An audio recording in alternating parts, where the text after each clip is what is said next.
이사야 43장 1절부터 3절까지 우리 교독하도록 하겠습니다. 야곱아, 너를 창조하신 여호와께서 지금 말씀하시느니라. 이스라엘아, 너를 지으신 이가 말씀하시느니라. 너는 두려워하지 말라. 내가 너를 구속하였고 내가 너를 지명하여 불렀나니 너는 내 것이라. 내가 너와 함께할 것이라. 강을 건널 때에 물이 너를 침몰하지 못할 것이며 내가 불 가운데로 지날 때에 타지도 아니할 것이요 불꽃이 너를 사르지도. 같이 읽습니다.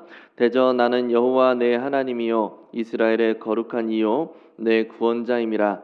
내가 애굽을 너의 속량물로 구스와 스바를 너를 대신하여 주었노라. 아멘. 이스라엘 백성들을 향해서 하나님은 스스로를 너를 창조한 여호와, 내 구원자라는 등의 표현을 하고 계십니다. 이스라엘 백성들과 매우 긴밀한 관계임을 드러내시는 것인데, 그러면서 이스라엘을 구원해 주실 것이라는 약속을 하고 계시죠. 해당 내용으로 함께 말씀을 묵상해 보도록 하겠습니다. 먼저 하나님께서는 이스라엘 백성들에게 자신을 어떻게 표현하십니까? 여러 가지 표현들을 하시는데 1절에서는 너를 창조한 여호와, 또 너를 지으시니 라고 말씀을 하시고, 또 3절에서는 여호와 너의 하나님 이스라엘의 거룩하니, 또 너의 구원자 등으로 스스로를 소개하고 계십니다. 이런 표현은 이스라엘에 대해서 굉장히 긴밀하고 밀접한 그런 관계성을 지니고 있다라는 것을 드러내주는 표현이라고 할 수가 있습니다. 이렇게 스스로를 소개하신 하나님은 이스라엘 백성들에게 무엇을 약속하고 계십니까? 1절에서는 하나님께서 그들을 구속하셨고 지명하여 부르셨으니 두려워하지 말아라 라고 말씀하시면서 2절에 가서 물 가운데로 지날 때에 내가 너와 함께 할 것이고 물이 너를 침몰하지 못할 것이고 불 가운데로 지날 때에도 타지 않을 것이고 불이 너를 사르지도 못할 것이다 라고 그렇게 말씀을 하세요.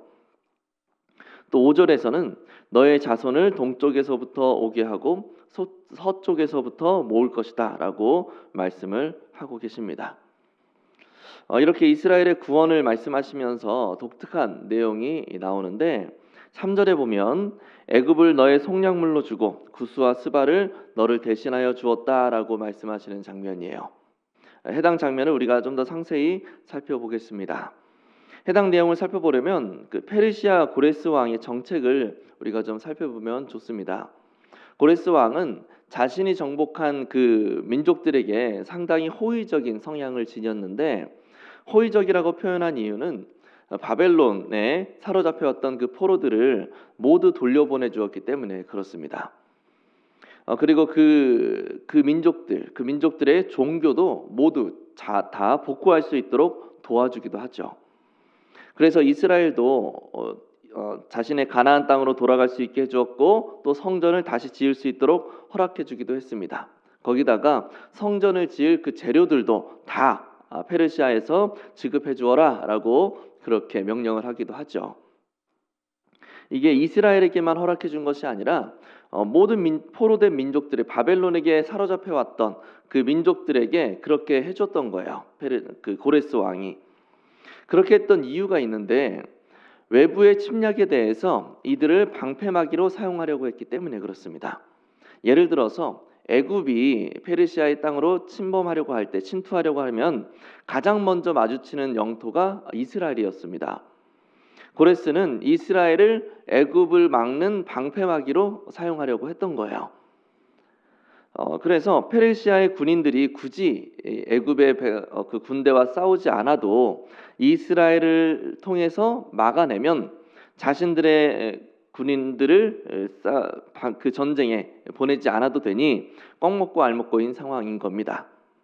그러려면, 이런 상황이 잘 유지되려면 이스라엘이 페르시아를 배신하지 않고 애굽과 잘 싸우도록 만들어야 되겠죠. 그래서 이스라엘 백성들이 가장 사랑하고 중요시하는 성전 짓는 일에 적극적으로 도움을 주는 거예요. 애굽은 그런 적이 없거든요. 그러니 이스라엘의 입장에서는 애굽보다 차라리 페르시아의 속국으로 있는 것이 자신들의 종교를 지킬 수 있는 길이고 성전을 지킬 수 있는 길이다라고 느끼게 되는 겁니다. 배신할 생각을 못하게 되는 거죠. 이런 정책을 시행하는 가운데 페르시아는 영토를 계속해서 확장해 나가면서 이스라엘을 지나 애굽과 구스와 스바의 영토까지 점령을 하게 되는 거예요. 하나님은 고레스의 정책을 사용하셔서 이스라엘에게 약속하셨던 구원의 역사를 이루셨던 것이고, 이런 역사적 상황에 대해서 오늘 본문에서는 하나님의 뜻을 잘 수행하여서 이스라엘의 회복을 이루도록 만든 고레스에게 애굽과 구스와 스바를 보상으로 넘겨주었다라고 그렇게 표현을 하고 있는 겁니다. 한마디로 애굽과 구스와 스바는 하나님께서 보배롭게 여기시는 그 백성을 위한 그 구원을 이룬 고레스 왕 하나님의 종에게 내리는 하나님의 귀한 보상이라는 개념으로 설명이 되고 있는 거죠. 결국 한마디로 하나님이 이스라엘을 너무나 귀하게 여겼기 때문에 너에게 이 땅을 준 거야, 이렇게 설명하고 있는 거예요. 이렇게 하나님께서 그의 백성을 보배롭게 존귀하게 여기며 사랑하신다라는 사실에서 무엇을 느끼십니까? 하나님은 자신이 창조하고 구원하신 백성을 가치 있고 중요한 존재로 여겨주시는 분이세요. 이사야의 다른 본문에서 내가 너를 지명하여 불렀나니 너는 내 것이라 라고 이렇게 이야기하기도 하죠. 하나님은 이스라엘 향해서 셀 수도 없이 많은 사랑의 고백을 하셨고, 그들의 존귀함을 선포하셨고, 그들을 얼마나 귀하게 여기시는지를 감추지 않으셨습니다. 그리고 그 사랑을 입은 자들로 하여금 영광을 받으시기를 원하셨고, 또 찬양 받으시기를 원하신다라고 말씀하고 계세요. 따라서 그 백성들이 하나님께 올려드리는 찬양은 진실될 수밖에 없는 겁니다. 왜냐하면 하나님의 구원의 은혜를 경험한 자들이기 때문에 그래요. 하나님의 말씀들 속에서 그 백성들을 향한 하나님의 뜨겁고 성실한 사랑을 깨달은 자들이기 때문에 마음에서 우러나오는 진실한 찬양이 고백되어질 수밖에 없는 겁니다. 이론상으로는. 하지만 사람의 마음이 간사하고 또 연약해서 분명하게 나타난 그 사랑이, 하나님의 그 사랑이 의심되어질 때가 있다는 것이 참 애석한 일이죠. 그런 경험이 있으십니까? 하나님의 사랑을 의심했던 경험. 저는 이런 생각을 해봤습니다. 하나님의 사랑이 참 감사하다 생각하다가도 어려움이 발생했을 때 왜 속히 해결해 주지 않으시나 라는 그런 하나님을 향한 원망하는 마음을 품는 그런 나의 모습이 참 어린아이와 같다라는 생각을 해봤어요. 엄마가 제일 좋아 라고 해맑게 이야기하면서도 엄마가 사탕을 사주지 않을 때 엄마 미워 라고 말하는 그 어린아이 같은 그런 모습. 하나님을 찬양합니다 노래하던 입으로 어찌하여 나에게 이런 고난을 주시는 겁니까? 원망하는 그 모습이요. 과연 이 둘이 다르다고 할 수 있겠습니까? 그렇게 어린아이와 같은 모습으로 하나님을 원망하면서 과연 하나님이 나를 정말로 사랑하시는가 의심했던 경험이 혹시 있으십니까? 그렇다면 하나님의 사랑을 받는 자답게, 하나님의 사랑을 받는 자답게 그분의 영광을 찬송하기 위해 우리는 무엇을 실천해야 될까요? 무엇을 결단할 수 있겠습니까? 아이들을 양육하는 것은 참 어렵죠. 양육한다라는 말은 단순히 잘 먹이고 잘 입히는 것만을 의미하는 것이 아니라 그 아이의 정신적이고 정서적이고 신앙적인 발달이 고르게 나타날 수 있도록 가르치며 돌본다는 것도 포함이 될 겁니다. 그래서 한 생명을 책임지고 양육한다라는 것은 참 어려운 일이에요. 이 양육과 관련하여서 기억에 남는 말이 있는데, 아이들은 부모가 자신을 사랑한다라는 것을 안다. 그러나 부모가 자신을 사랑한다라는 사실이 그 자녀에게 계속해서 들려져야 한다라는 말이었습니다. 내가 잘 먹이고 내가 잘 입혔고 또 내 아이의 마음도 잘 알아주었으니 내가 굳이 표현하지 않아도 내 자녀는 내가 사랑한다라는 사실을 알 거야 라고 생각하지 말라는 거예요. 계속해서 사랑한다라는 표현을 하고 사랑의 스킨십을 하면서 엄마 아빠는 나를 사랑해 라고 이 아이가 끊임없이 인식할 수 있도록 해줘야 된다라는 거죠.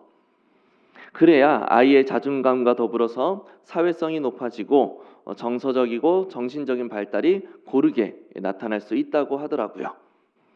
우리도 마찬가지입니다.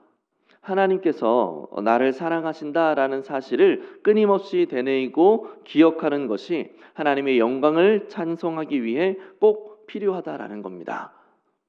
하나님의 사랑이 그리스도 안에서 분명하게 나타났다라고 성경에서 이야기해요. 뿐만 아니라 성경의 수많은 곳에서 우리를 향한 하나님의 사랑이 고백되어지고 있습니다.